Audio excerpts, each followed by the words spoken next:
When you started Motörhead, that was after you was kicked out of Hawkwind because of drugs. Well, because of the wrong kind of drugs. Yeah. Because they were all taking drugs too, it was just different drugs, you know. So why was it so bad to be on the drugs you were on? Well, no, I was the last speed freak, see, I was the one that kept them all awake nights, you know, and shit like that, so they were all like dedicated dope smokers and taking acid, man, and you know, all that. And I was taking acid too, but I was a speed freak as well, you know, and Dick Mick was the speed freak. He got me into the band so he could have somebody to chum out with, you know. Yeah. And then he left and I was the only one left, so they were down to get rid of me really ever since he left, you know. They didn't realise that it would screw the band if I did, you know. Yeah. Ha ha. Yeah. And you started out as a roadie for Jimi Hendrix. Yeah. And you've said in so many interviews that the only drug you really hate is heroin. Yeah. It's true, it's the only one I ever saw kill people. I never saw anybody die in anything else. Nothing. You know, it was always heroin. Or possibly downers. Yeah. You know, but that's the same sort of syndrome. Why do you think that heroin is so much worse than the other hard drugs? It's just like, it's too easy to fuck up and it's too good for people to deal with. The buzz must be fantastic. I've never had it, you know, but I mean, it must be great because people die for it, you know. Yeah.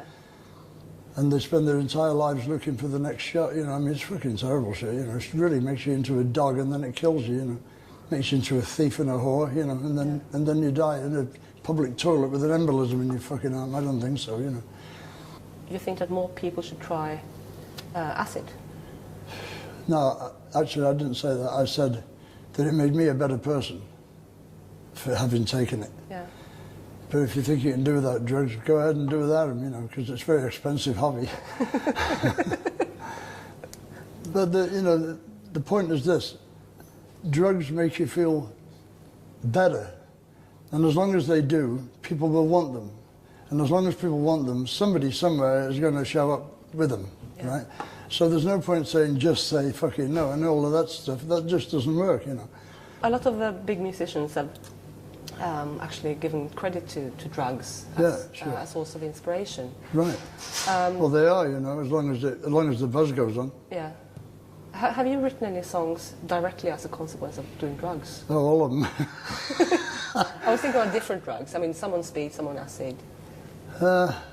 Which are the ones you... Well, I've never done any acid since I started Motörhead. I mean, 75 was the last year I took acid. And I was still with Hawkwind then. Yeah. So I've never done any since then, because I got sick of watching the same movie, you know, kind of. I was doing from 67 till 75, so that's a pretty good run. That's a lot of acid. Yeah, it's a lot of acid.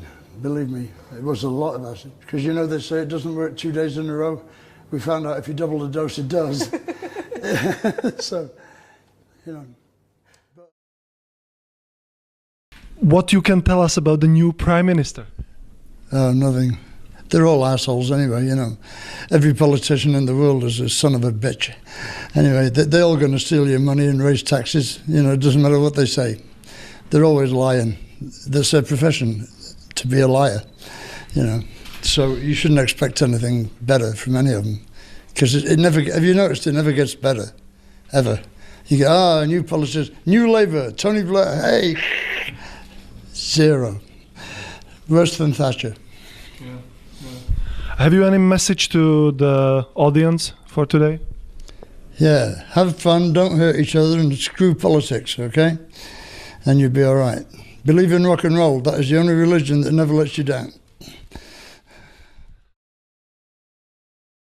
Ozzy, I mean, you know, you don't talk about how outrageous you are. Right. You just are how outrageous you are, you know, and to me, I'm not outrageous. I'm just me, you know. I'm that fool I shave every morning, right? I mean, it's not important, you know. But everybody else thinks it's important. Everybody goes, oh, Ozzy's freaky. Ozzy wasn't freaky, he just fucking overdid it a lot on drugs and had a whale of a time, you know. He had a better time than you're having, right, talking about it, because all you're doing is talking about it, so fuck you, you know. Like, you know, why do people talk about us if they're having as good a time as we are? Because I ain't talking about them, because they're boring, you know. You need us, man. Well, it's a different of... Why are you interviewing me? We haven't had a hit in France in years, right? Why are you interviewing us? Because we're fucking outrageous, right? I don't recommend to drink anything on the first date because you'll get too drunk trying to impress her and then being able to get it up. So you should be very careful on the first date. The first date is very big news for a guy, you know. You should be able to perform if it comes that you get lucky. You know, if you drink too much, you won't be able to. So there you go. And don't give her too much or she'll pass out and you'll just be...